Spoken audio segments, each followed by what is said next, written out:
Good morning, everyone. We are getting started in about a minute.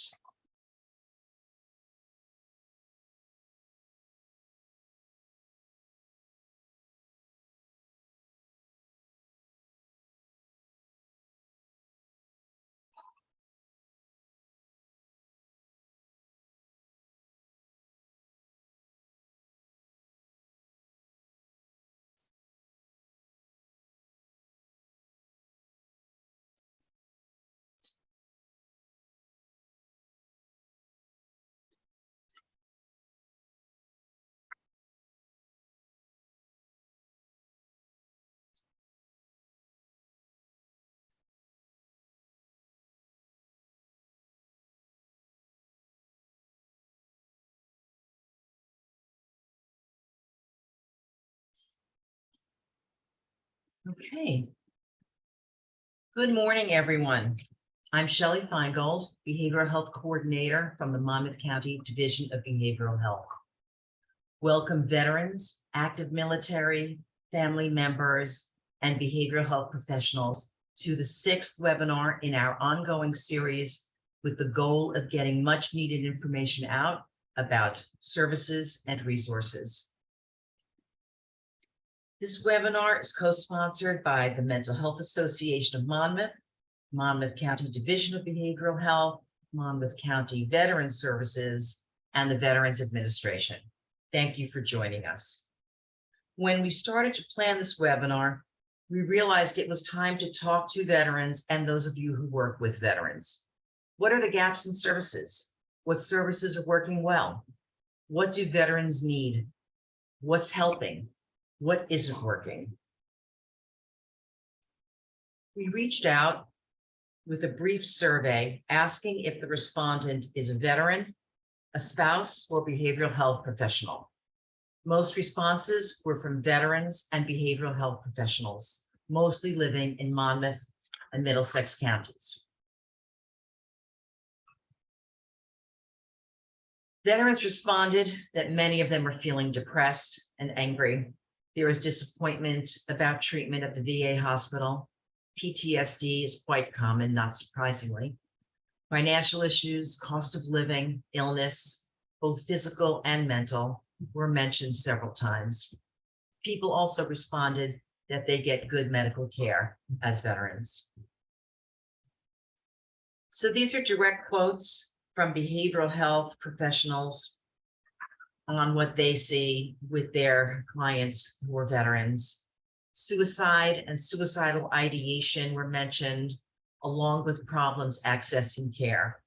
More support for housing and job searches were requested several times as veteran needs, along with quicker access to care for both physical and mental health problems.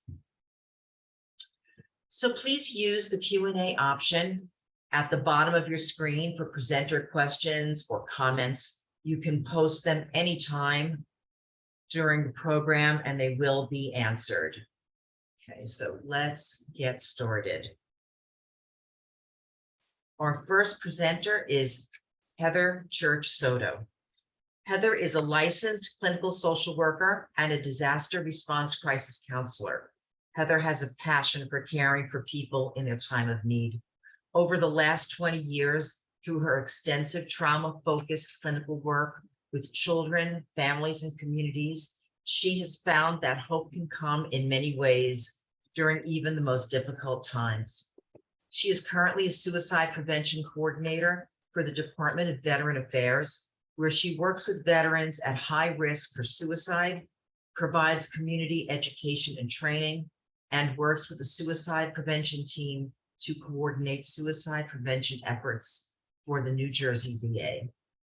Prior to this role, Heather worked as the Director of Outreach Services at the YMCA of Greater Monmouth, where they assist families to learn and develop new coping skills in order to create an emotionally brighter future.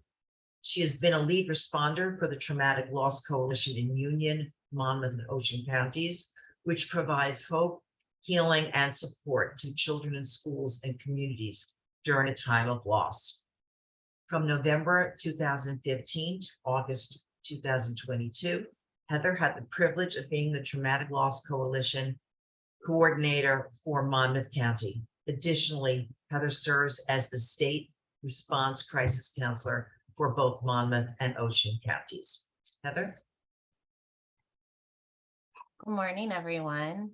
Thank you so much for being here today. It's so exciting that we get to have some conversations about how do we come together to support veterans, especially through, obviously, it being our veteran awareness events. So I'm here to talk a little bit about suicide and suicide risk. I am part of the suicide prevention team for the Department of Veteran Affairs, New Jersey healthcare system. And what we do is we work with veterans who are at high risk for suicide.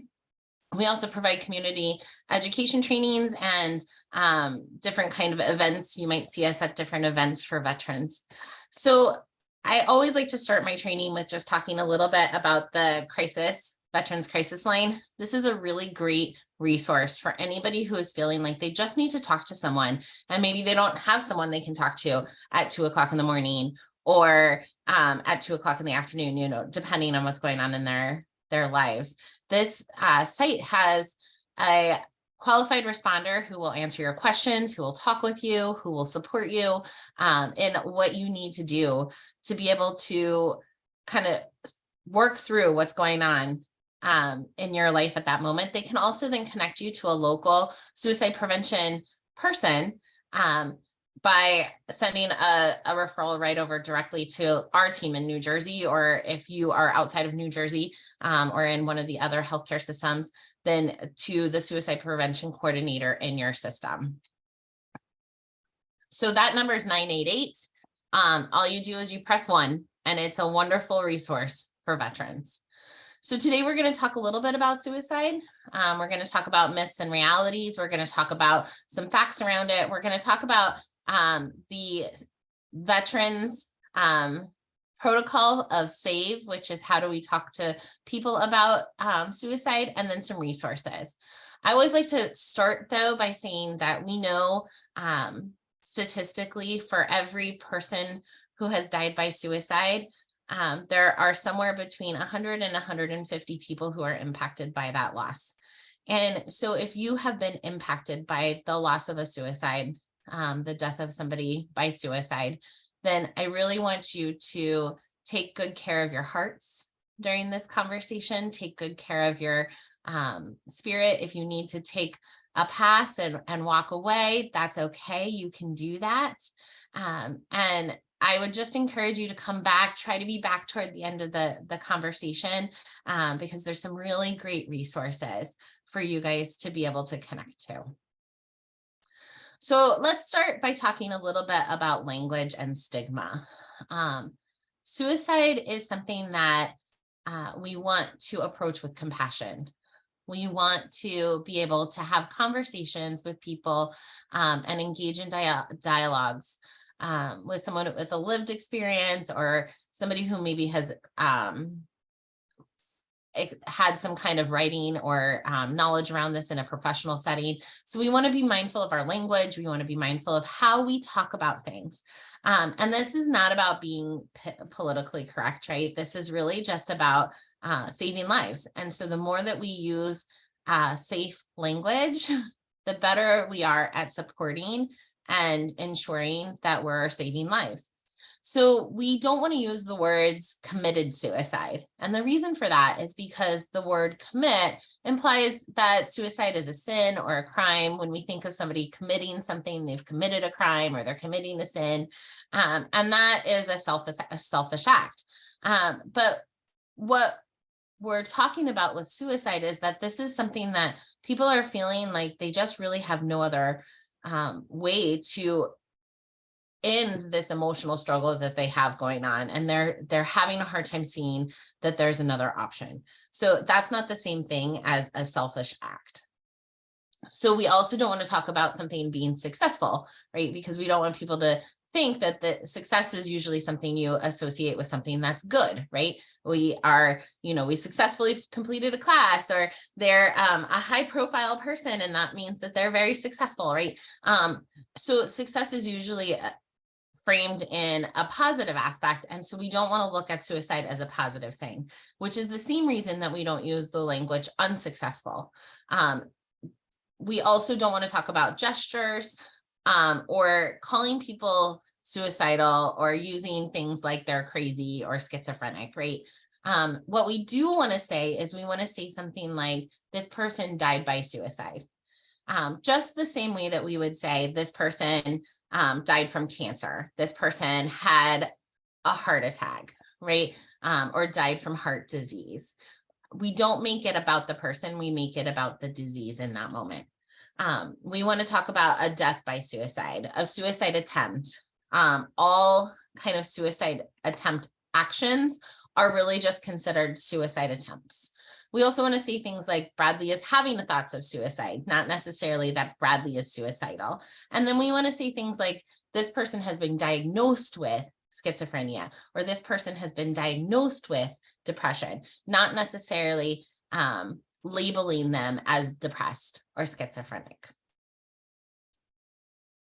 So let's talk a little bit about the facts around suicide. I like to start with a little bit of hope, right? We think about suicide and the first thing we think is sadness. And so let's talk a little bit about hope first. So we want to make sure that we anchor our hope into action. So between 2019 and 2020, we had 343 fewer veterans die by suicide. So the numbers went down. That's awesome. We also had a decrease in both 2019 and 2020, which puts us to lower numbers of veterans who are dying by suicide since 2006, which is huge. We've had the age-adjusted suicide rate in 2020 was the lowest since 2016. And from 2018 to 2020, the adjusted rates fell by 9.7% as compared to the non-veteran US adults, which was a 5.5%. So that is significant. That means that people are asking questions, that people are getting connected to supports and resources. And that's exactly what we want to see. When you look at the suicide count for US adults versus the veteran population, you can see that in 2020, there were 38,152 adults who died by suicide, and 6,146 of them were veterans. That number is smaller than the years before, and you can kind of see where both populations really kind of peaked in 2018 and have started to go down since then. In 2020, for the first time in many, many years, suicide dropped off the top 10 list of causes of death. It's now number 13.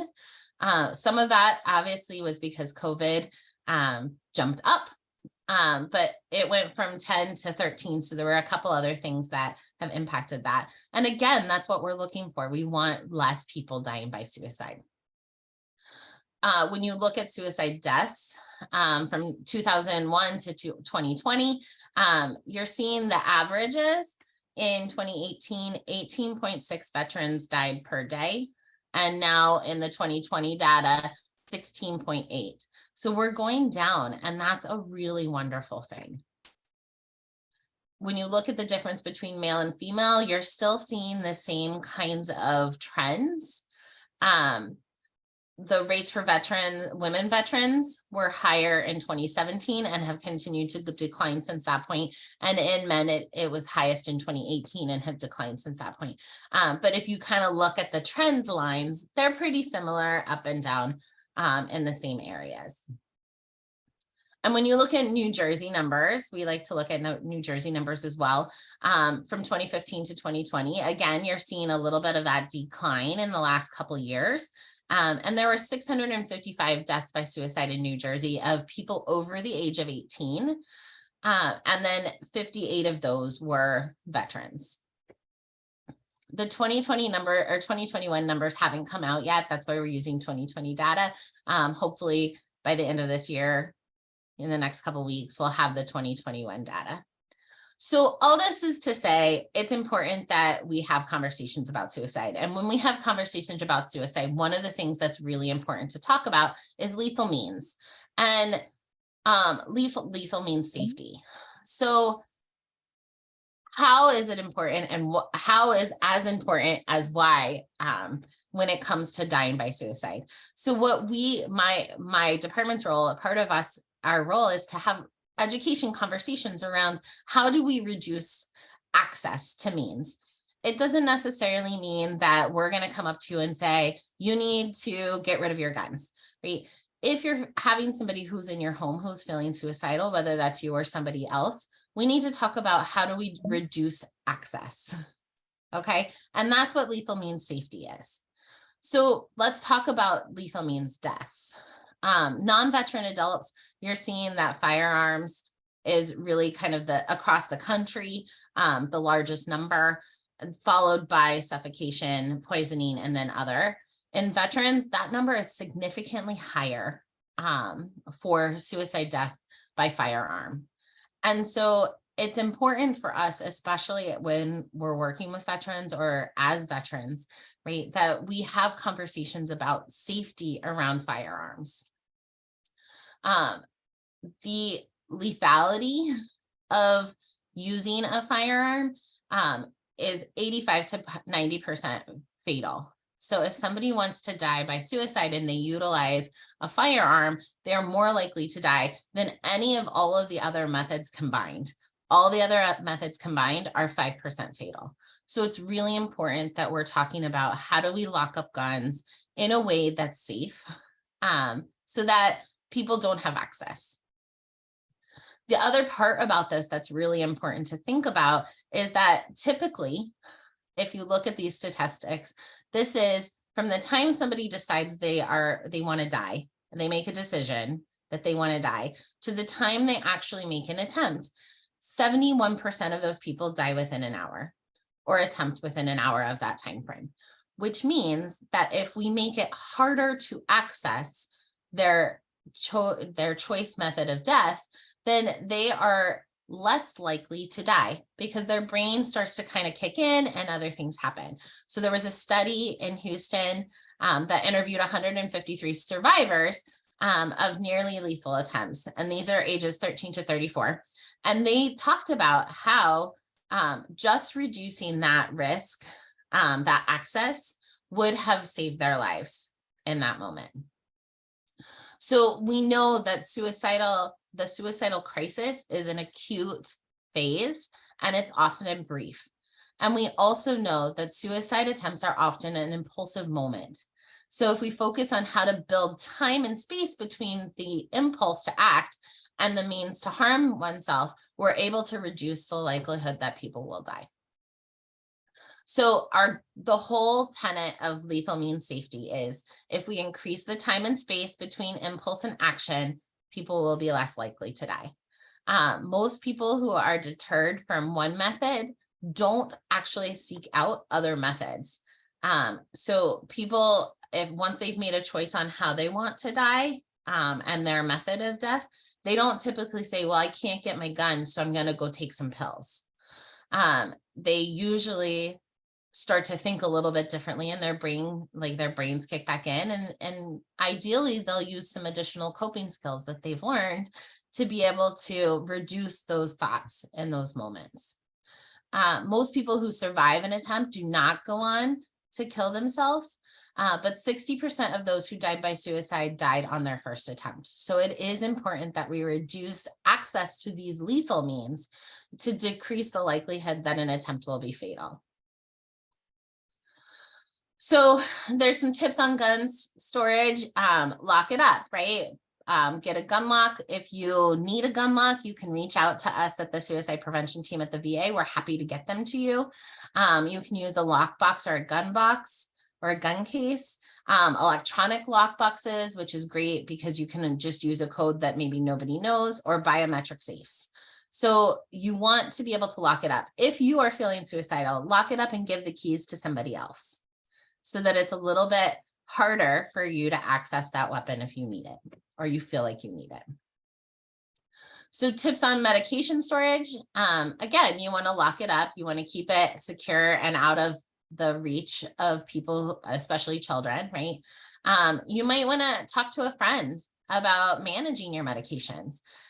Portion out your pills for a week and lock the others away. We know that people utilize a lot of times medications that are their prescribed medications. And so maybe you have a conversation with the doctor or the pharmacist on limiting the number of refills or limiting the quantity of how many you can get at any point in time. Disposing of medication that's past its expiration date or unused past the 12 months. And then if there is a situation with opioids in the home, make sure that you have some Narcan available as well. And if you don't know how to utilize that, talk to your pharmacist. They'll be able to help you. All of this to say, suicide is preventable. And prevention in treatment works, right? Every day people across the country are reaching out for support and are able to live healthy, productive lives because of that. So some myths versus some realities. People who talk about suicide are just seeking attention. This is a myth. Typically, people who are talking about suicide are having thoughts about suicide. So let's not pretend that it's a joke or that people are just saying things, right? Let's just have a conversation about it. If we're open and we are not afraid to talk about it, we are reducing risk in those moments. Asking somebody about suicide may lead to someone taking his or her own life, right? This is actually a myth as well. What research has shown is that asking about suicide does not create suicidal thoughts. It actually reduces risk simply by giving somebody the permission to talk about their feelings and their thoughts and what's going on. The only one who can help someone who is suicidal is a mental health counselor or therapist. And this is also a myth. If that was true, certainly there would be no need for us to have these conversations, right? You don't need special training to be able to talk about suicide and be comfortable about having conversations around suicide. Just showing genuine, heartfelt support can make a difference in somebody's life. Most suicides happen suddenly without warning. This is also a myth. Warning signs are available, right? Almost all suicides are preceded by some kind of warning sign. So it's important for us to understand warning signs and what they are and how they're associated with suicide. So there is no single cause of suicide. Suicide is often the result of a complex interaction of risk and protective factors at the individual, community, and societal levels. Risk factors are characteristics that are associated with the likelihood of suicidal behaviors, where protective factors can offset those risk factors. So somebody who has had a prior suicide attempt, but also has access to mental health care, has some balance in being able to reduce that risk. We want to also look at, the more protective factors you can build in, the more sense of connectedness and problem solving skills and having a purpose and getting access to physical health care and mental health care. It increases our social and emotional well-being, and it helps us reduce the risk of if we have mental health issues or substance abuse issues.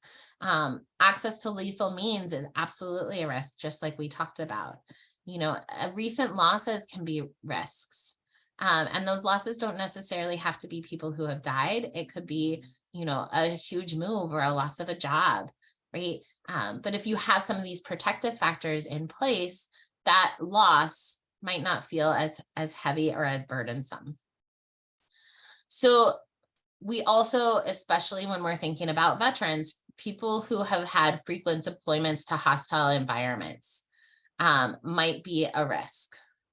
Exposure to extreme stress, physical or sexual assault while in the service. And that's not just limited to women, it's both male and female veterans or service members. The length of deployment somebody has or a service-related injury, all of those can be risks. They are characteristics, though, that can increase suicidal behavior, but do not necessarily mean that somebody is going to be suicidal. So risk factors are things that might make somebody feel suicidal, but does not necessarily mean that they are. So let's talk about what we do. So we know some risk factors. We've heard some of the statistics around it. What do we do with that? The VA has put together a program called SAVE. And SAVE will help you act with care and compassion when you encounter a veteran who's in a suicidal crisis. So S stands for signs of suicidal thinking. What should we be paying attention to if we think that somebody is feeling suicidal? A is for asking the question, and this is the question of, are you feeling like you want to die? Right? V is validating their experience. Right? A lot of times we don't validate people's experience in the way that we should. And so it's important that we validate our veterans' experience. And then E is to encourage treatment and expedite them in getting support. So let's go through each of these. For S, for signs, we want to learn to recognize warning signs. Okay. You might know somebody that's been thinking about suicide. You might know somebody that maybe has had suicidal ideation in their past. And so these are things that help us kind of pay attention and zone in to somebody to really start to ask some more additional questions. So somebody who's feeling hopeless or saying that they feel like there's no way out. Somebody with a significant anxiety or agitation, sleeplessness, mood swings, loss of purpose, saying things like, I just can't do this anymore. I can't take it anymore. Right? Those are invitation statements to start to ask some questions. Increasing alcohol or drug use, withdrawing from your family and friends, or feeling like a burden. Right? Those are things that we want to pay attention to. And when I say pay attention, it usually means that we need to start asking some questions, saying things like, I noticed that something's going on with you, or I noticed that you weren't hanging out with your friends as often as you were. Tell me a little bit about what's going on, right? The presence of any of these kinds of signs requires attention and immediate attention. If somebody is saying that they're thinking of hurting or killing themselves, we need to ask a question. If people are looking for ways to die, you're seeing it in their search history, or you're hearing them have conversations about that, we need to act on that. Somebody who's talking about death, dying, or suicide, and it's not in relation to somebody else. So I know somebody who just died by suicide, or there was somebody I cared about just died, right? If they're talking about it in relation to themselves, we certainly need to ask some questions. And then self-destructive or risk-taking behaviors, especially when it involves alcohol, drugs, or weapons. We really want to be paying attention to that and immediately acting on it. When we move into asking the question, knowing how to ask the question is so important. And we want to say something very direct, like, are you thinking about killing yourself? Do you want to die? It's important that we use that language. Using language like hurting yourself is not the same as, do you want to die? Are you thinking about killing yourself? So you want to ask and address the warning signs that you've heard. And then you want to ask it in a natural way, right? We want to be as open and as willing to listen as we can. We don't want to say things like, you're not thinking about killing yourself, are you? You're just joking about that. You wouldn't really do that. You know, that whole situation isn't worth killing yourself over. Right? We don't want to dismiss what they're feeling. All of those ways that I just kind of showed are ways that make people feel like, I can't talk to this person about this. They don't want to hear me.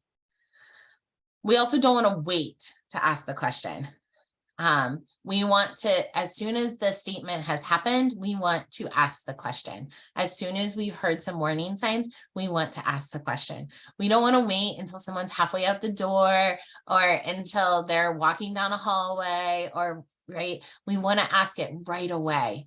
And we want to ask it in a way that it makes them feel like they can sit and have a conversation with you. Having that conversation is important. If for some reason you don't feel like you can ask the question, you're nervous, you're not quite sure how to handle it, you need to find somebody who can. Ask a friend, ask a neighbor, It's important to just find somebody who can help you ask the question. We want to validate the veteran's experience by talking openly about suicide. Be willing to listen to what they're saying and their feelings. Recognize that this is a situation that's serious. We don't want to say things like, why would you do that to your family? Or you're just overreacting, right? That's passing judgment on them. We don't want to do that.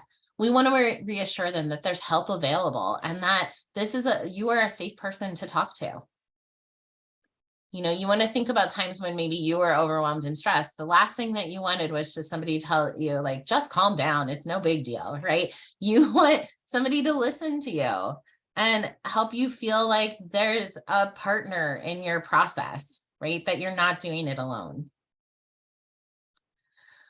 You want to say things like, if somebody says something like, everything's so hard, I feel like I'm a drag on my friend. A not validating statement would be, don't worry, everything's fine. You got, like, no big deal. You want to use a statement like, I can imagine that anyone in your situation would feel that way. Of course, you're feeling overwhelmed. You've been struggling with a lot.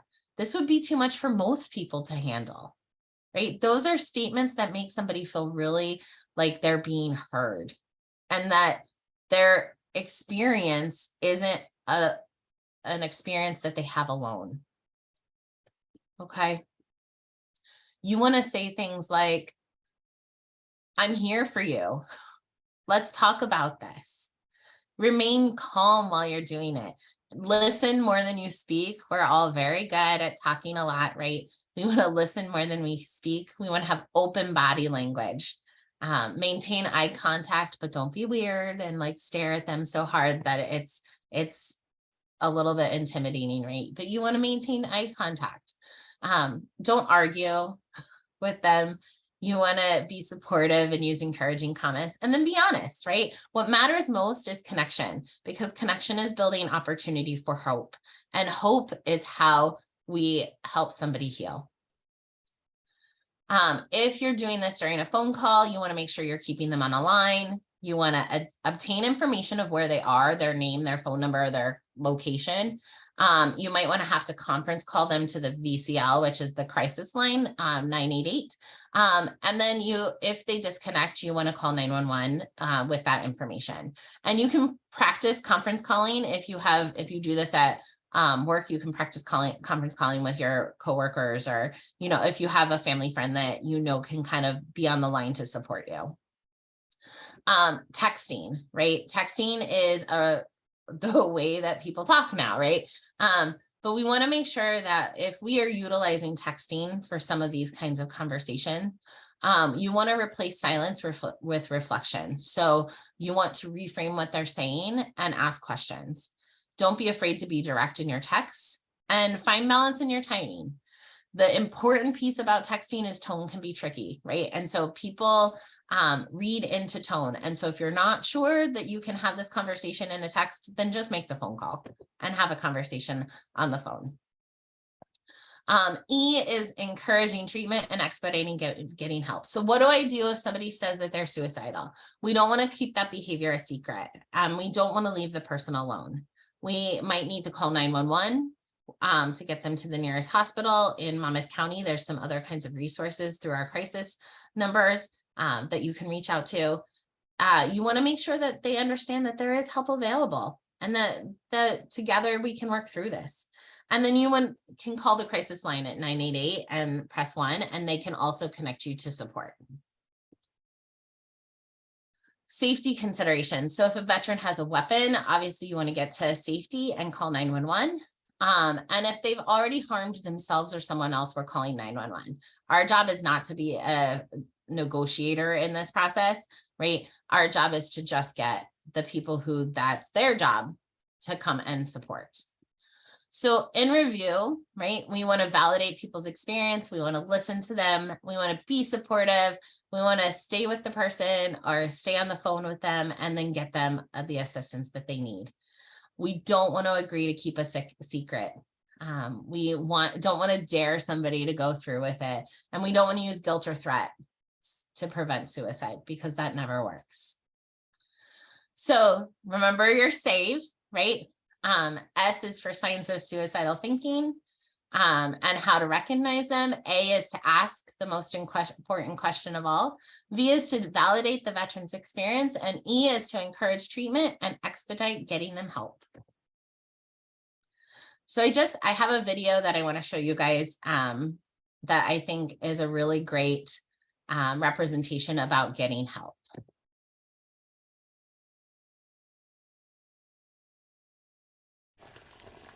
Ever hear the one about the frog? Put a frog in a pot of boiling water and it'll jump right out. Here's my resume again. But put a frog in a pot of cool water and slowly heat it up, and that frog will boil. It's a lie. But as a metaphor for us and all that we go through as veterans, Do you have any real-world experience? it's a story that rings true. We make excuses for how we feel. We push everything down. We tell ourselves the lie that it's easier to stay in that boiling water, to disconnect. And some days, maybe it is. But you've never been interested in easy. Make no mistake, reaching out is hard. Do it anyway. You're not alone. You've got this. You are not a frog. Find resources at va.gov/reach. So I love this video because you are not a frog, right? It is okay to reach out and ask for help. It is okay to get connected to supports. And so I have some resources for you that can be helpful, right? There are mental health resources through the VA, right? You can reach out directly through the VA at mentalhealth.va.gov. You can also go to any of the vet centers and walk in and get some support. And there are vet centers across the state, Secaucus, Bloomfield, Trenton, Lakewood, South Jersey, or Egg Harbor, right? This is a place you can get counseling, you can get outreach and referral service, and just for more information around that, you can go to vetcenter.va.gov. Our whole health initiative is something that the VA is doing. This is looking at your whole health, right? And we have whole health teams that can support you. We also have homeless services. So should you as a veteran be needing assistance in housing, we have homeless programs. We have a PTSD clinic that's run out of several of our locations across the state, including our Brick location, which is probably closest to Monmouth County. This is a really great program for any veteran who is experiencing PTSD. There are some really great mobile apps you can download and have on your phone, right? We have the Virtual Hope Box, our PTSD coach that has a safety planning feature in it, a mindfulness coach, which is reducing stress and adding coping skills, a COVID coach, which is supporting your self-care and overall mental health during COVID specifically. All right. And then we have a really great website for our LGBTQ plus veterans and resources there. There are two coordinators in New Jersey, Jess Barrows and Dan Blumenfield. Their email addresses are on here. We will certainly get that out to you as well. A few other just numbers, hotlines, right? Help for homeless veterans, our SAFE National Domestic Violence Hotline, and some New Jersey warriors. And then last but not least, this is for tragedy assistance for program survivors. So should there be a situation where there has been a loss, this is for military survivors. It's a helpline. And our final resource, don't forget the crisis line, 988 and press 1. Thank you guys so much for your time. Shelley, were there any questions? I don't see any questions, but there is there is an agency, or I can't tell, or an individual person who posted something. She works with veterans, so keep an eye on the chat, everyone. There may be interesting information in there for you as the program goes on. There's also this QR code. If you scan this QR code, you can reach out to the New Jersey suicide prevention team. Any of us would be happy to connect with you for resources or supports, or if you just need a little bit more information on how to talk about suicide. There is a question, Heather. All right. I can read the question. The question comes from Rachel Frable, and she says, how do you create a safety plan with or approach the subject of inpatient care with veterans with phobias on inpatient care? That's a wonderful question. So typically I just start for a safety plan. We have if you go onto our QR code, you can click on that.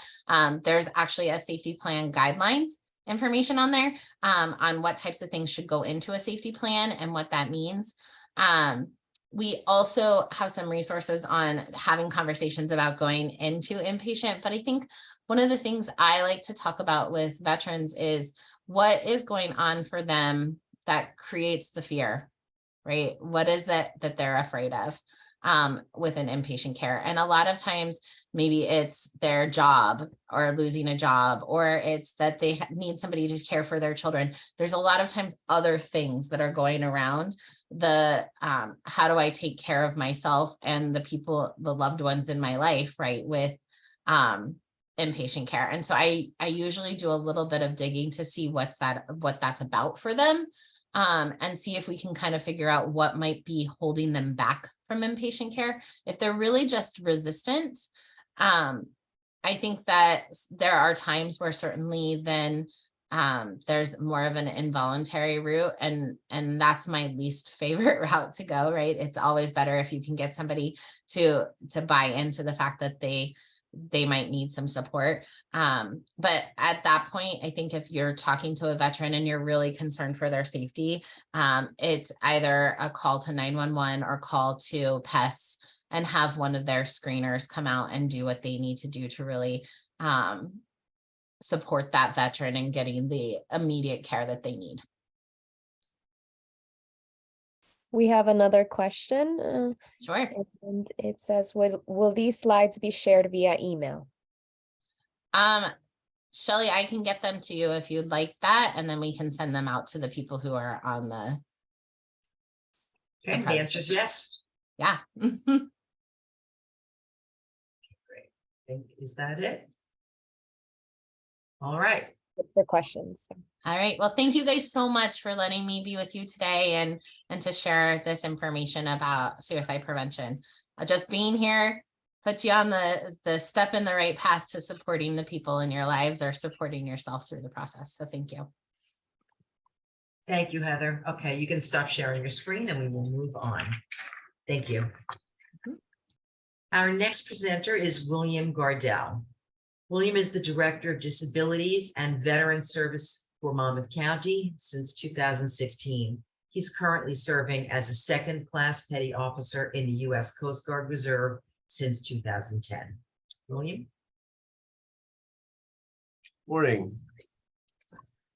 So I just wanted to first talk about my office here in Monmouth County and what we provide for veterans, and anyone who seems like they might benefit from our services is encouraged to call us, particularly if they live in Monmouth County. But even if they don't, we can refer them to the appropriate office that is responsible for servicing the veteran or the dependent of a veteran. Basically, our primary function is to help veterans file compensation and pension claims with the VA, as in compensation meaning any injuries or illnesses that were incurred by or because of the military service. That's actual injuries and wounds, but also exposures to various chemicals, including Agent Orange, which was used in Vietnam, which was linked to multiple cancers. as well as the toxic water at Camp Lejeune, that is also linked to multiple cancers and other diseases. Those are just some of the more common things, but there's all kinds of different things out there that could be constituted as service-related injuries. We also help, in addition to that, there's also the pension benefit or the non-service connected pension, which we assist veterans in filing for, which is basically a financially based benefit for wartime veterans. So not all veterans are considered wartime veterans, but depending on your dates of service is what means wartime, not exactly what you did in service or where you served. It's the dates that you served, as well as that you're required to have an honorable discharge for that particular benefit, which is not required for all benefits. So some veterans who might have an other than honorable discharge still might benefit from compensation, which they're not aware of and all the time. So we can also help veterans or their surviving spouses, which is actually, we probably do more surviving spouse pensions than actual veterans pensions, assist them in filing for the survivor's pension benefit, which is a financially based benefit where you have to have below a certain number of assets and make below a certain income, or have your medical expenses eat up a significant portion of your income, even if your income is over the threshold.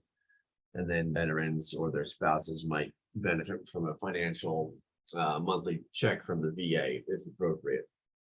There's also another common benefit called DIC, Dependency Indemnity Compensation, which is for when a veteran passes away from a service-related illness, or if they it was a significant contributing factor to their death and is indicated on their death certificate, even if they actually passed away from something else, their surviving spouse might be eligible for a fixed monthly benefit of about $1,400. That benefit is not financially based, as in it doesn't matter how much or how little money the surviving spouse has if the veteran passed away from that service-related condition, or if they were deemed 100% disabled by the VA for at least 10 years prior to their passing, then their spouse could also apply for and receive DIC, Dependency Indemnity Compensation.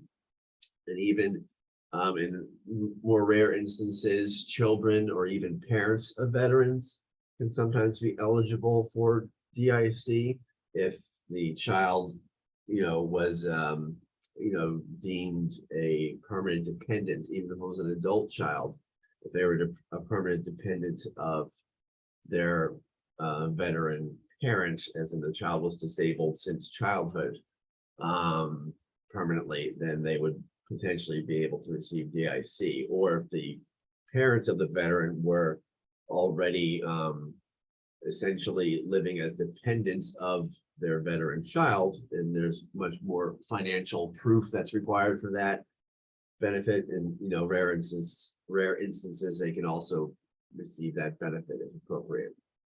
The other major thing that we do is help veterans apply for VA healthcare, which not all veterans are necessarily eligible for that. I myself am a reservist who has not been called up for active duty. So even though I'm currently in the reserves, I would not be eligible for VA healthcare as many other National Guard or reservists, or even some active duty people who do not serve long enough.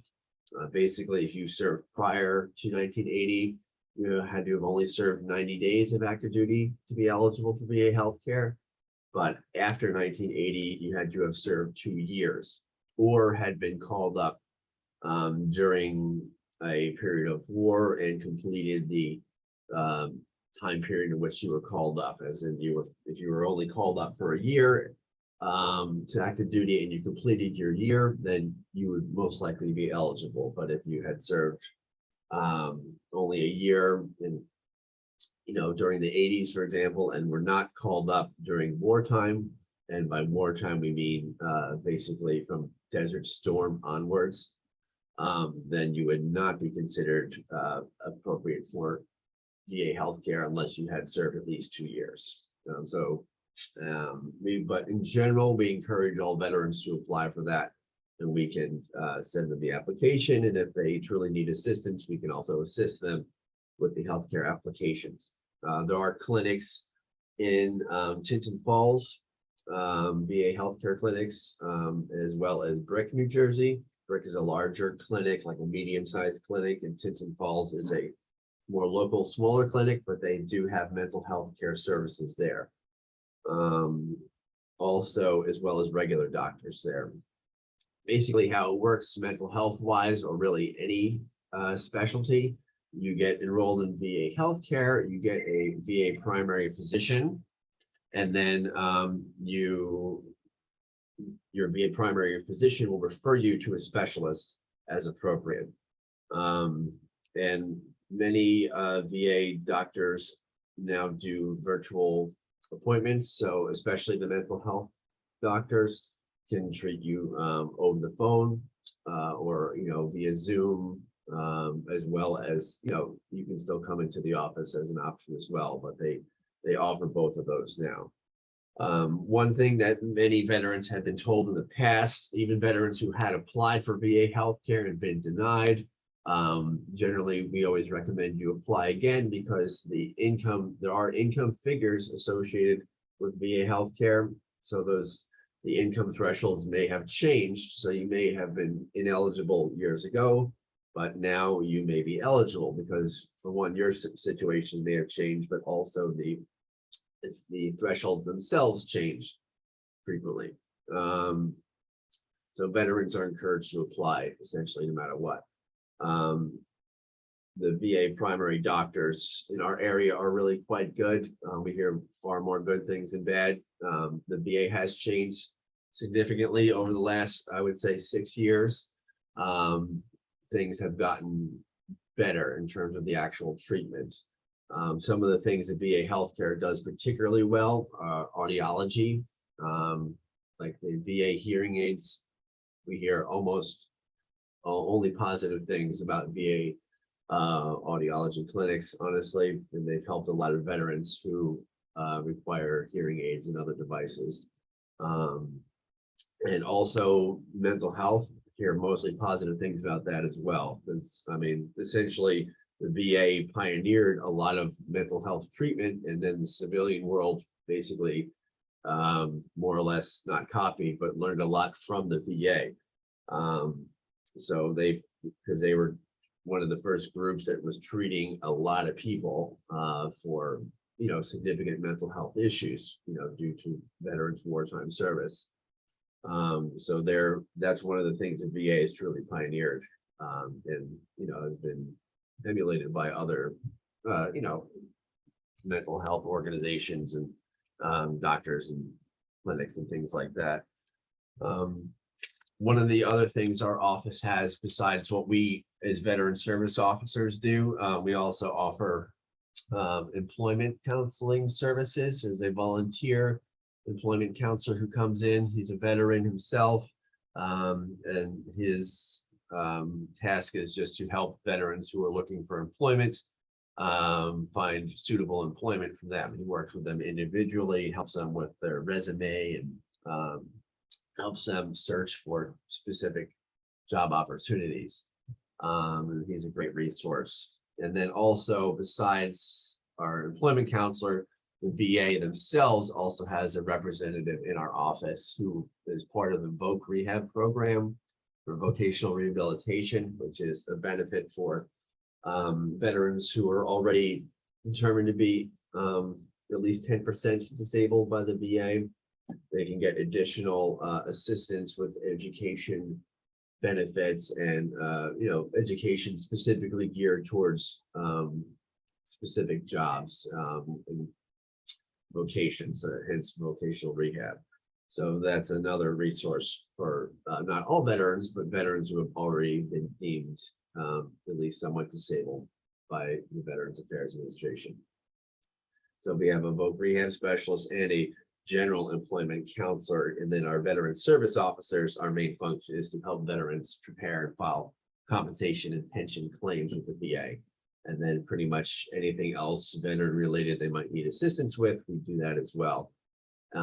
We also ensure that veterans, I believe there's about 35,000 veteran graves in Monmouth County dating back to the American Revolution. We also make sure that they receive flags at their burial sites for Memorial Day, make sure that they are registered in our system as deceased veterans in Monmouth County. And we maintain that list, which of course grows each month as people pass away. But our main function is really compensation and pension benefits. Some of the other programs that are offered by, not particularly by Monmouth County, but the state of New Jersey. There is a state PTSD referral program, which is a mental health program totally separate from the VA, where veterans who are combat veterans, which there is a distinction with that particular benefit. Combat veterans can receive up to 2 years of mental health treatment paid for by the state of New Jersey. There are several local mental health doctors who participate with the state program. So essentially how it works is, the veteran reaches out to us and wants to pursue that benefits. We can refer them to our state counterparts. The state of New Jersey also has veteran service officers, particularly in Asbury Park.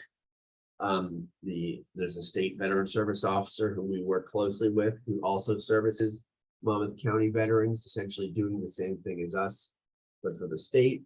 And there's more than enough work for all of us to do. So basically, we refer people to him.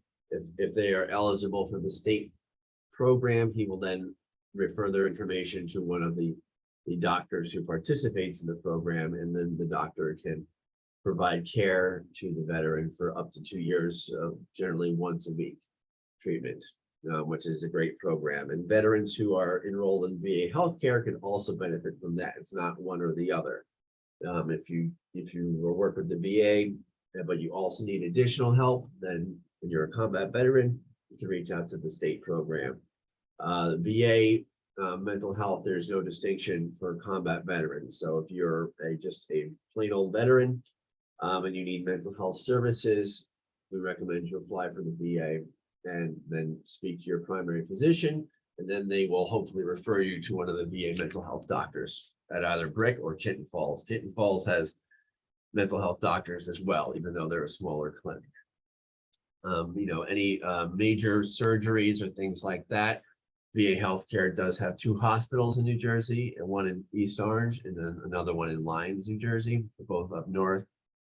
And then there's another VA hospital in Philadelphia, which services many of South Jersey's veterans, who actually need surgeries or other things that can only be done at a larger hospital. So that's pretty much how VA healthcare works.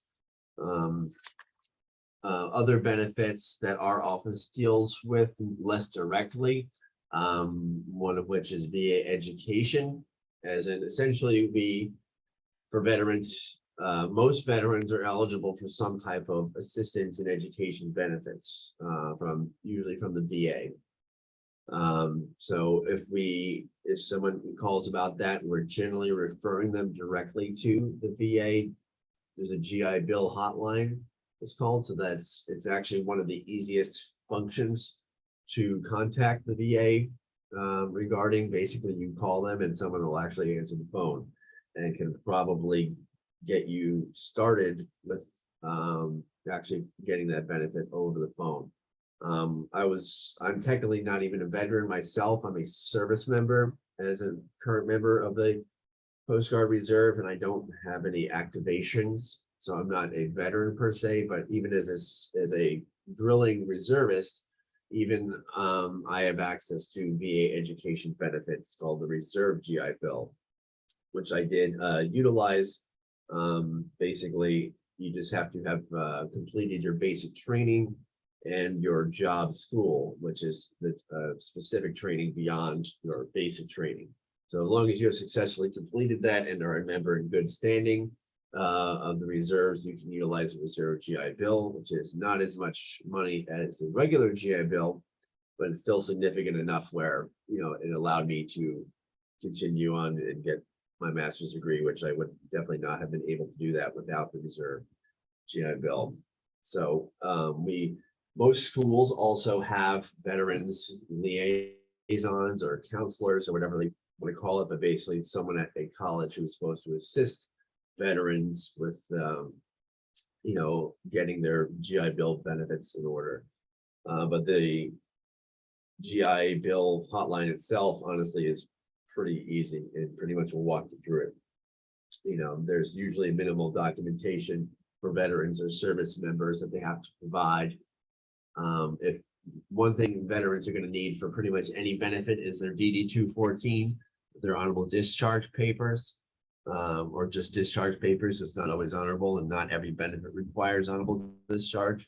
But that's one thing that we can also assist veterans in getting if they served, you know, many years ago and don't know where their discharge is. We can help them apply for it, and then usually they'll get it in the mail. It can take some time, but it's almost always worth getting it. Even if you don't anticipate using any benefits anytime soon, it's a good idea to get it because you might need it eventually. And there are many more minor benefits such as property tax. There's a $250 property tax deferment in almost every town in New Jersey, whereas veterans can get $250 off of property taxes every year just by bringing their DD 214 to their town tax assessor. There's also a up to $3,000 New Jersey state income tax credit where they you know, exempt $3,000 of your income from New Jersey income taxes if you're a veteran. It's very simple. It's a one-page form that you fax to Trenton with your DD 214. You only have to do it once. You don't have to reapply every tax year. So that's another thing we can assist veterans with. Also, for veterans who have been deemed 100% disabled or permanently and totally disabled, which there is a distinction between being disabled 100% and permanent and total, as in your condition is not going to improve. If you're permanent and totally disabled, you are not required to pay property taxes on your primary residence in New Jersey.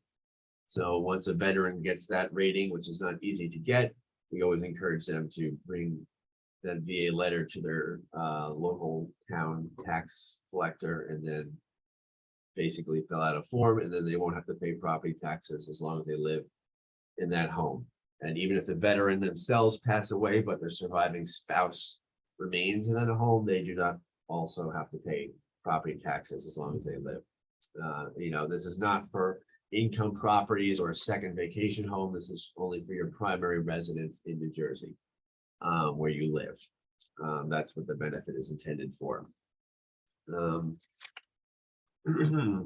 So, you know, my experiences as a service member with the VA have been fairly limited. Honestly, I've not ever had to utilize VA healthcare, but I have utilized VA education benefits, and honestly, I have zero complaints about it. It was a fairly easy experience.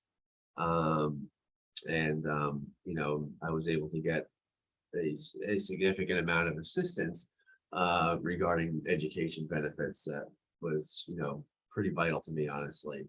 And it wasn't even that difficult of a process. I know sometimes, you know, I'm dealing with the benefit side every day as a veteran service officer. It can be quite difficult. They don't make it easy for the veteran or for their veteran service officers to get compensation or pension benefits, but they are generally fair, and they're very rarely wrong in their opinions. It's which sometimes we just have to clarify things or provide better information to them, but the VA usually pretty much gets it right, honestly. But that doesn't mean it's easy either. So we are there to help the veterans, guide them through the process and help them jump through the hoops, which sometimes it seems like there's a lot of that. But, you know, in general, almost all veterans are going to benefit from the VA in some way.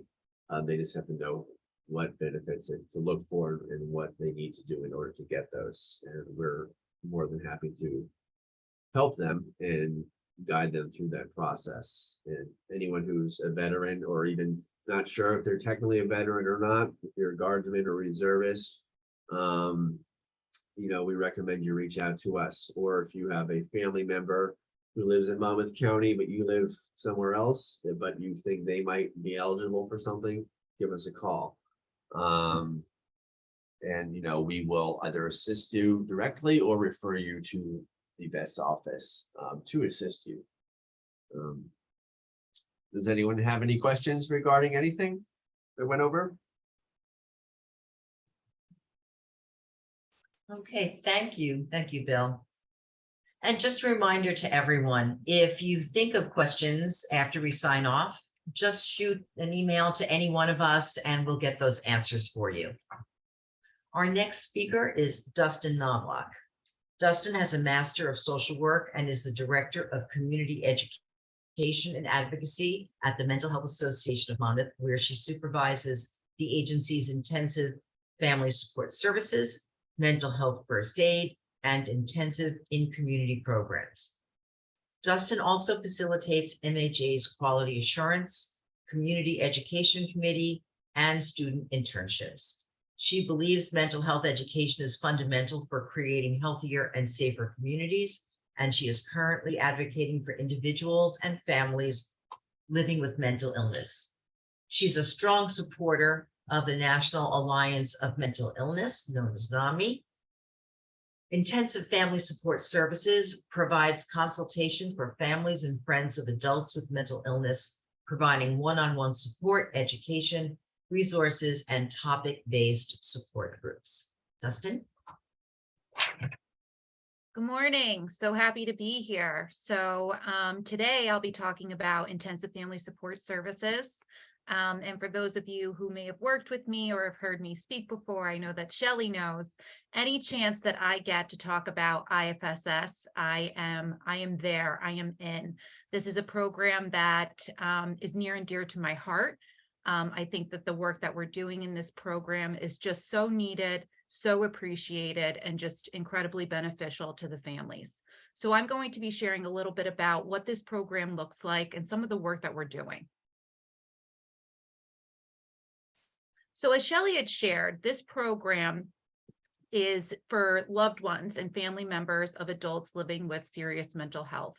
This program came out of deinstitutionalization. So this would have happened, the creation of this program would have came when we saw places like Marlborough Psychiatric, right? And that shift of those individuals who had been at that site moving into what we considered community-based care and living in the least restricted environment. We knew when we saw the shift of deinstitutionalization and families in particular, caregivers, okay, they knew that there was going to be a need for their care of their loved one, okay? So this is one of the programs that actually came with the shift to community-based care, all right? And recognition of providing support to caregivers of adults struggling with some mental health stuff. So this is actually the oldest program I believe we have at the Mental Health Association of Monmouth County. So it's been around since the 1980s and it just continues. Just wonderful. We are grant funded by the Division of Mental Health and Addiction Services. So this is actually a free program as long as the loved one, the family member qualifies or the caregiver. We are county-wide, okay? This program is unique to New Jersey. That's not to say there may be similar programs throughout our country, but this intensive family support is unique to New Jersey. There is an IFSS in every county, okay? After following this presentation, I will send around with the slides an Excel sheet that includes the contact lists for all the different counties throughout. So when I say county-wide, one thing to keep in mind, right? So if our family member is here in Monmouth County and the loved one might be living, the person living with the mental health condition might be living in Colorado, that's okay. we can still service that mother here in Monmouth County or vice versa.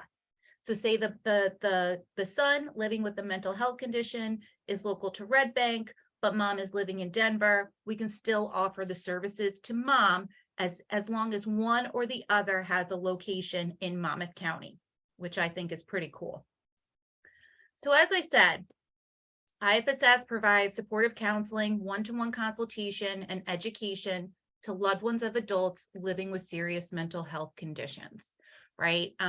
Oftentimes when we're talking about contracts through our state or federal government, they usually use the terminology, those living with severe and persistent mental illness or serious mental illness. I tend to use serious mental health conditions. That's a shift that we're making in our language. You can hear it's just a bit softer. It's a bit nicer, right? So you'll hear me use that throughout.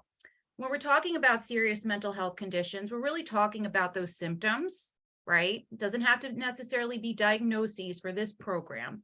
Those symptoms that really impact our ability to live our daily lives the way that we would like to. So types of diagnoses might be schizophrenia, bipolar disorder, major depression, okay? Disorders that involve psychosis, all right? We can also service those with personality disorders, even though the DSM has since shifted a bit. So those are the types of diagnoses we are referring to when we talk about serious mental health conditions. But again, we can work with those loved ones, with the families, if there isn't actually a diagnosed condition. That's okay. If there's symptoms, that's appropriate. We would like to actually get into cases earlier on when people may not be diagnosed, then wait, right? We believe in that early intervention and that before stage 4 philosophy. So when I talk about loved one, right, and sometimes this can be lost in translation with IFSS, so I want to make sure that I'm clear. We can work with anyone who's really trying to support someone that might be struggling with a mental health condition, okay? So when I say that, a loved one can be, we primarily work with parents of adults. That's primarily who we service. However, we also work with spouses. We work with siblings. We can also work with children of that person living with the mental health condition, as long as that identified person is over the age of 18. So in our program, oftentimes we might have grandparents raising their grandchildren, and we would be able to work with those grandchildren if their parents were the one living with a mental health condition, okay? I always try to point that out because I think that gets lost sometimes. We've also serviced neighbors, right? So neighbors that have noticed that the person living next door is their behaviors have shifted, and there's some concern there, and they're worried about that person's safety. They have called us, and we have worked with the neighbors directly to help get that person either treatment or help them to engage with that person and help keep that situation as safe as possible. We can also work with friends, coworkers, so on and so forth.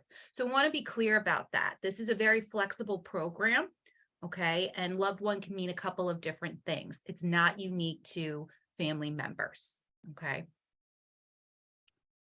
I mentioned that we can live outside the county, and I also mentioned that we are flexible. So our program in Monmouth, we are consultation based.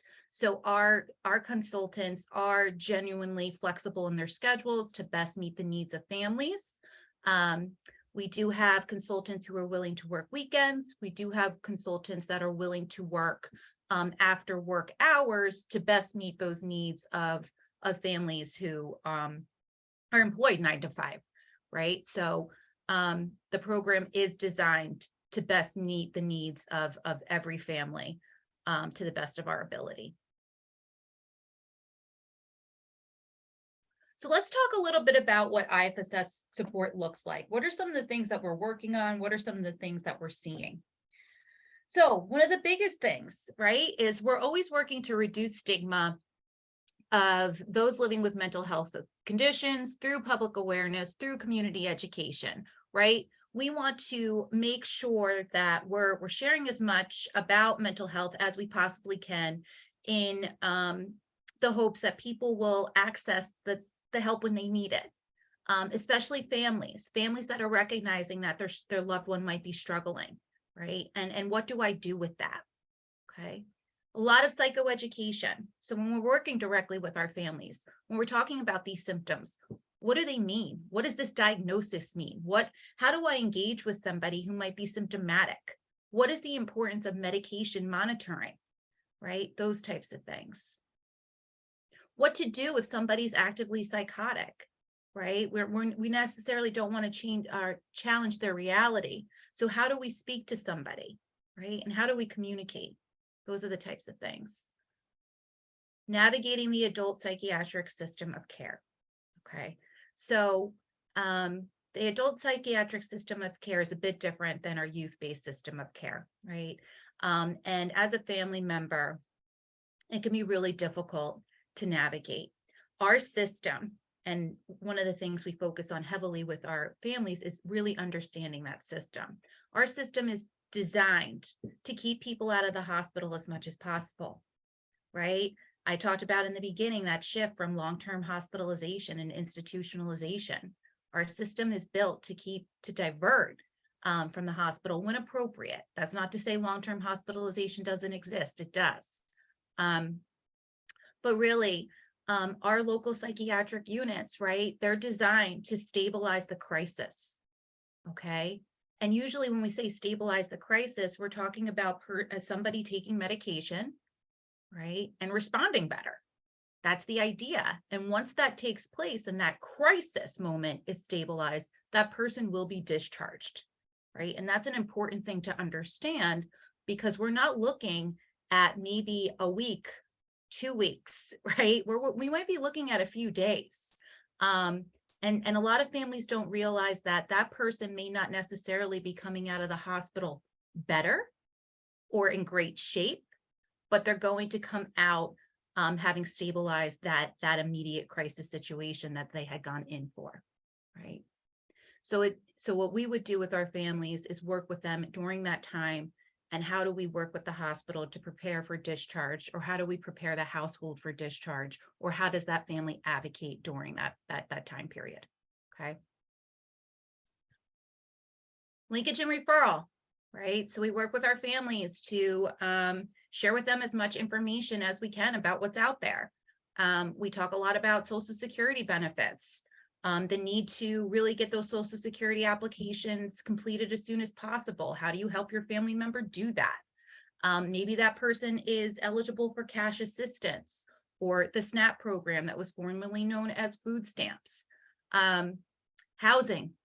Housing is really not accessible right now to low-income individuals. It exists, but it's very hard to access, right? We know that we have a system or a market that isn't really designed for a lot of the vouchers that we see coming through the housing authorities, right? Or the Department of Community Affairs, let me be clearer. You know, the vouchers are there, but there's not actually housing to support the vouchers. So it can be a bit of a frustrating process. But we try to best support our families and refer our families to programs that are really, really knowledgeable about housing, the different wait lists, and the, really the homeless system of care as well. Effective communication. Communication is everything. It's everything. And a lot of our families, I work through this stuff every day, and I'm always adapting my language to, appropriately reflect X, Y, and Z. And that's what I do. This is my livelihood, right? Not everybody naturally speaks that way, right? Not everybody's a mental health professional. There's some families aren't really even in tune to understanding that what they might be saying may not be the best way of saying it. All right, so we're able to kind of role model that effective communication and what that can look like when you're talking to somebody who might be symptomatic or might be struggling a little bit, right? A lot of limit and boundary setting. Families have a hard time with this because we know when we're going to set a limit or set a boundary, that person's typically comfortable with what they're doing, right? So they're probably going to challenge that boundary a bit, and it's going to be not a great time. So what we encourage our families to do is know that things will get worse before they get better, but it will be better in the end. Obviously, a lot of safety planning, a lot of crisis intervention. So that was a snapshot of, you know, some of the things that we go over in our sessions. And I wanted to go over what I call the big four. It's something that's just kind of developed into the presentations that I do over time. And these are four of the things that I would say our families struggle with the most. And these are the four things that make it harder for families to set those boundaries and to really do what they need to do on their end to help that person, support that person, and also keep their households a comfortable place to be in. Okay, especially, and I say households because oftentimes the family member is living with the family. I will get into that a little bit later. So let's talk about guilt. When we talk about serious mental health conditions, we're typically talking about those diagnoses, those symptoms that come out in around the early 20s, right? So it's not something that somebody could always predict or could have done something different to keep that person from experiencing those symptoms, right? So we deal with a lot of woulda, coulda, shoulda, right? And what we try to do is work through some of that guilt with those families, right? Because, you know, there's not something particular that family member could have done to prevent this episode from coming during the early 20s, okay? And if we're able to assuage some of that guilt, that family member is going to be better equipped to set those limits, to set those boundaries, right? And not lead their decision-making process with that guilt. We all know what guilt feels like. We all have it, and it's a pretty powerful emotion. So if we can help those families work through that, we'll certainly do that. Leading up from guilt into grief and loss, right? So I just talked about that person in their early 20s having their first episode and their life kind of forever maybe looking different. You know, so when we talk about serious mental health conditions, this is a lifelong process. However, that doesn't mean somebody living with a serious mental health condition cannot lead a meaningful and productive life. They absolutely 100% can, and we see it all the time. So you're grieving, right? And this is that disenfranchised grief, right? It's not that actual physical loss that we think of when somebody passes away, when somebody dies, right? This is something where that person hasn't actually passed on, but they're not the same, right? And you're experiencing it all the time, over and over again, right? And that sense of ambiguous loss where it's not necessarily socially accepted. So it's kind of a weird thing to talk about with people, and not everybody gets it, okay? A lot of our family members are grieving their loved one's future. It's very difficult. And what we know about serious mental health is a lot of those folks living with those diagnoses are incredibly intelligent. And one of the things I can say about our caseload in Monmouth County is we've worked with several families of that identified person, that person living with a mental health condition who has a master's in engineering, right? But they never really quite were able to fulfill that potential because they did become symptomatic and experience an episode that has kind of shifted life. So our loved ones are grieving that person's future. They're also grieving their own future. Okay, because we know that the majority of those adults living with mental health conditions who have a caregiver are living in the home, living in that household.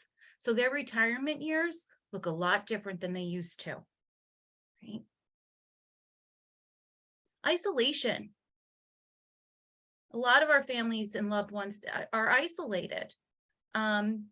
When this stuff happens, when you're caring for somebody who has a serious mental health condition, not everybody understands, and they can say some not so great stuff, right? I think one of my the first thing that comes to mind is that friend saying, "Well, they just need to get a job." If they could, they would, right? It's not that easy if you're actively symptomatic. And you're really trying to figure out treatment and things like that. Or if that person has lack of insight, that person may not realize, hey, I'm sick and I need some help. Okay. So they feel isolated from their friends. They often feel isolated from their other family members. Okay. Another of the big four, stigma, right? A lot of families think by not talking about this or reaching out to others, they're protecting their family member. Not really. We can appreciate why that is, right? We are trying to build a more aware society around mental health, but we still have some work to do, right? And oftentimes, if we're talking about somebody going into crisis, it means police and screeners coming to the house. And it's really difficult for families to have to take that step. Nobody wants police and screeners at their house, right? And last and certainly not least, let's talk about stress. Stress of caregivers, okay? So we know if we look at our caseload in Monmouth County, we're servicing now about 150 families. Roughly 60%, give or take, that identified person living with a mental health condition is living with their caregiver, right? And this is 24/7 that they're with this individual. Unfortunately, we are working with a lot of families where that loved one may not have that insight that I talked about earlier to their illness, to that mental health condition, which can be exceptionally stressful on the caregiver because they're watching somebody in pain who's not necessarily ready to work on that or realizes they have something to work on. That's a hard space to be in, and that's a hard space to be in all the time, right? We also take a look at our caregivers. They're roughly providing 32 hours per week of care.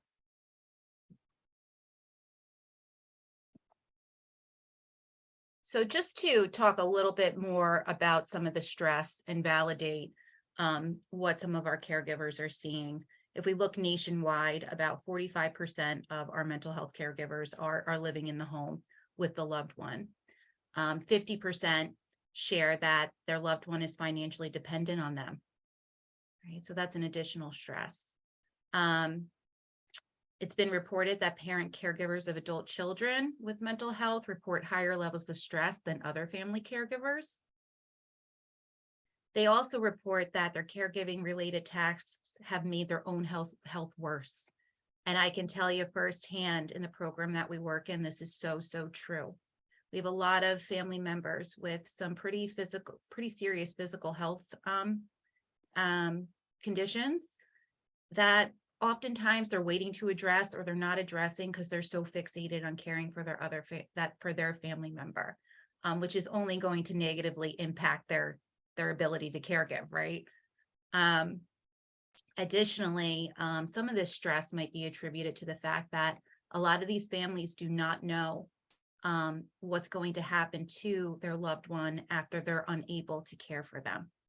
It's a really large concern. And as for this study, 68% of the families that were surveyed reported this concern. So just wanted to give an idea, provide an idea of what our program is able to work with and the criteria for the program. I'll go back to the last slide. This is our contact information for Monmouth County, extension 103, and this is my email address. So if you or you know someone who is a caregiver or trying to help support somebody who's experiencing a mental health condition, please feel free to reach out. Even if we don't fully open the case, we can at least do a consultation and point you in the right direction. And thank you.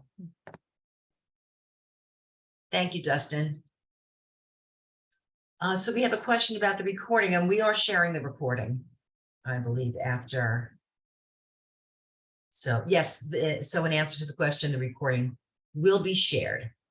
Okay, next up, Marie Arjabe Bocasino, who is the Information and Referral Specialist for the Mental Health Association of Monmouth County. Marie has a degree in Communication Arts and Psychology from Hofstra University.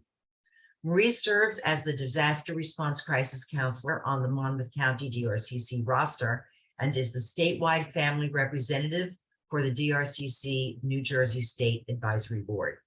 She's the vice chair of nonprofit organizations and the co-chair of the Emotional and Spiritual Work Group for the Monmouth County Community Organizations Active in Disaster, known as COAD. Marie is also the New Jersey Faith Leaders Fellowship Facilitator for the New Jersey Volunteer Organizations Active in Disaster and the Monmouth COAD. Additionally, Marie is the facilitator of a Sandy Resilience virtual peer group and a weekly peer focus group for caregivers of children with mental health and developmental diagnoses. And Marie will be talking about resources. Hello, everyone. Hope all's well. I want to share my screen with all of you. I'm so glad you could join us today. Here we go. My usual trying to share the screen. Okay. Can everyone see this? So I am here to Not just yet. do it. Not yet? Not yet. Can you share me? Well, you should. I thought I shared it. Just try one more time. If you go down to the green box. I Share did screen. share screen. I hit share screen. Did you select what you're sharing on your Yeah. screen? Yes, I did. I'll share. There we go. See, this is what happens when you're towards the end. Got it. This is great. I'm back. Okay, so I'm just here to do a very, very quick overview of resources that are available for veterans, active military family members, as well as anyone else who might be interested in some of these resources. Basically here to just support our conversation today, as well as to reiterate any information that's already been provided. And this obviously is going to be part of this video. If anyone has wants further information, they can always reach out to us and we could share the information as well. So just a quick overview. This is the information that Bill had shared regarding the Monmouth County Veterans Services Office and how you can contact them. Just a quick overview of what they do from their brochure. There's also the federal benefits guide through the VA, through the U.S. Department of Veterans Affairs.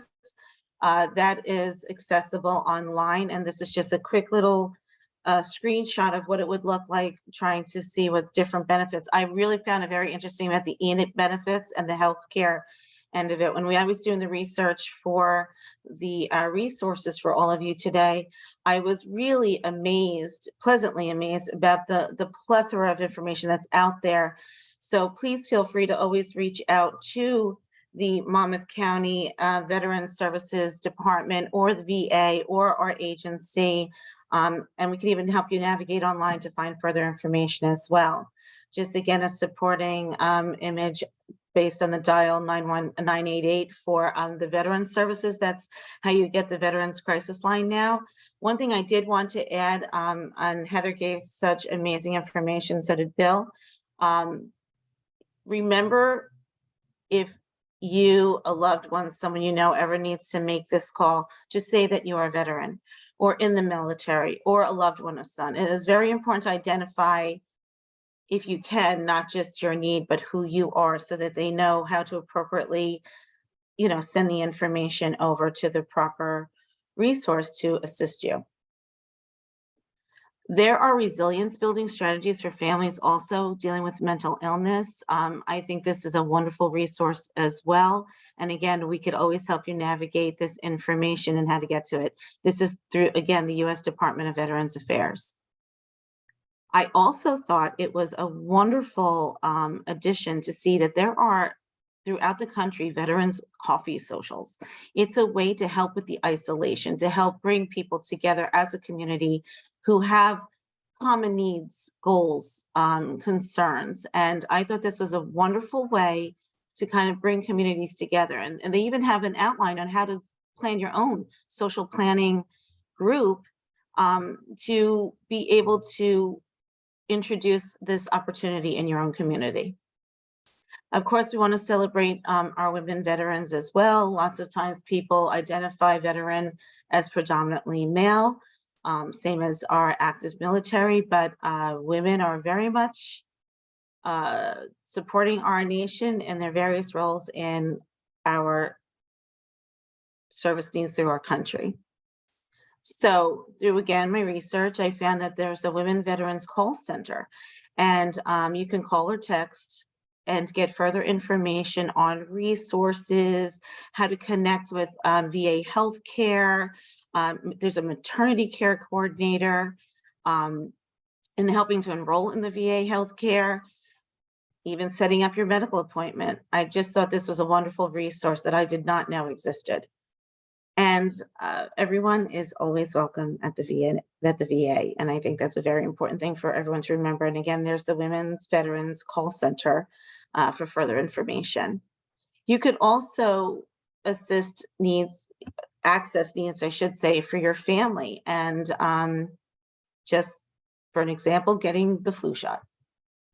Vet to Vet is another resource that I'm wanted to make sure was again highlighted. It's the counseling helpline. It's another way for just people to connect in the community it's a peer counseling group to help assess a veteran's mental health needs. It is 24 hours, 7 days a week, and it's for veterans and their families. There's a resource guide for New Jersey's military, veterans, and families through the state of New Jersey. It's part of the New Jersey Department of Military and Veterans Affairs. They, again, highlight various levels of resource and information and guidance for that community. They have an Army Human Resource Center, for example, and a family center. So there's so much information. Support for wounded warriors and caregivers can be accessed through Military OneSource, as well as the Wounded Warrior Projects. They help with various mental health needs, physical needs for those who have been experiencing some type of injury or mental health condition as a result of their service. There's also Soldier On. Soldier On is an amazing resource that I myself have assisted families in navigating and accessing. They will assist with financial planning, transportation, legal services, rental assistance. That is one area where I was able to connect people who are maybe, struggling because they're on disability and they're a veteran and their finances are so limited, and they actually have helped with keep people roof over people's heads.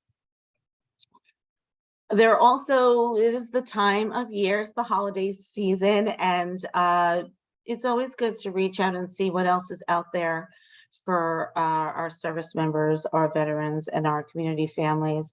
And I thought it was wonderful, in particular, in just gathering this information to see that seniors and veterans are having a Friendsgiving dinner in Neptune. And it's really good to reach out to your local faith-based community as well as your nonprofits to see what's out there to support everyone, especially during this time of year. I'm Marie Archibald Bacasino, the Information Referral Specialist with the Mental Health Association. Please feel free to reach out to me. I will do my best to get in touch with you and with any information you need, including these resources, as well as connecting you to the various programs within our agency. And with that, I would like to say thank you for everyone's service, their commitment to serving the community, and for all of you being here today. Thank you. Thank you, Marie. Okay, our closer for today's program is Fran Gervaisi. Fran is a 22-year veteran of the New Jersey National Guard. She's a certified teacher and ran a training department for a nonprofit for over 20 years. Since retiring, Fran stays active with a variety of volunteer endeavors, and Fran will be closing out our program today. Thank you, everybody, for joining us. Fran? Thank you, Shelley, and everybody. Thank you so much for this such important information. I want to give you a little background on myself as a member of the New Jersey Air Force National Guard. I retired almost 10 years ago now. I went in as an older individual. When I say older compared to most people who go in when they're very young. I went in when I was almost 30. I have had straight National Guard experience, although I've been activated several times federally and did service in during Desert Storm and Operation Enduring Freedom. I was separated from my family for almost 6 months at one point in time. Although I wasn't in an active war zone, the separation still takes its toll on me. It took its toll on me as an individual, and also on my family. The stress of them knowing I was in an area that could possibly be attacked was always stressful for them. And at the time I was activated, I was actually 50 years old. So my brother, who's a little older than I did, said, they have all these young kids. What the hell are they activating you as an old lady for? So we all got a big kick out of that one. But I want to say that this information, as long as I've been out of the service, every time I hear all the services that are available, I'm amazed. All the information about suicide prevention, it was uplifting to see that the numbers are going up not going up, but going down as far as suicides with veterans. And also the services that Bill gave out for Monmouth County, and to know that other counties also have these services, it's fantastic. One of the, it amazes me when I hear all these services that are available. Dustin's presentation on IFSS is also heartening, because having myself been the survivor of a suicide, not that I tried to suicide, but that I lost someone in the family to suicide. And I was one of the primary caregivers to this individual. It's the toll that it takes on individuals who are caring for someone with a severe health problem, such as depression or anxiety or schizophrenia, bipolar disorders. It's unbelievable. And to know that there are places that family members can go, it's huge. It is absolutely, I wish it was there when I was going through it some 30 odd years ago. And Marie, the information that you just gave out on other veteran services, it's great. It's absolutely wonderful. Again, my experience as a veteran, or as an active duty, or even as a Guards member, I was lucky in that I did not experience myself many difficulties with as a female. I didn't experience a lot of prejudice. I didn't experience stereotypical behavior. And that is often given or shown out there with people who are in the military. But I can say that I think part of it is because as being older when I went in, I also knew how to handle those situations a little bit better than, say, an 18-year-old girl would, or an 18-year-old woman would. And an 18-year-old male. Men go through the same, a lot of the same situations as the women will. So it's important for them to know that those services are out there and that PTSD can be exhibited, or you can experience PTSD even if you've never been in combat. When I came home from my 6-month active duty stint, I was surprised at how difficult it was for me to get back into my normal everyday life, what was prior to my military time. And and my family had difficulty understanding it. It was, the general feeling was, you're home, you're safe, you're back to where you belong. You're not in any danger. You're living your life. Nobody's telling you what to do every step of the way it is when you're oftentimes on active duty. You're not restricted to where you can go. There is a certain sense of security when you're in an active duty situation to know that there are limits on your freedom. And as a person coming home and being thrown right back into my freedom as a guardsman. Now, I wasn't going back to the base. I was going back to my job. I was going back to being in charge of a training department again.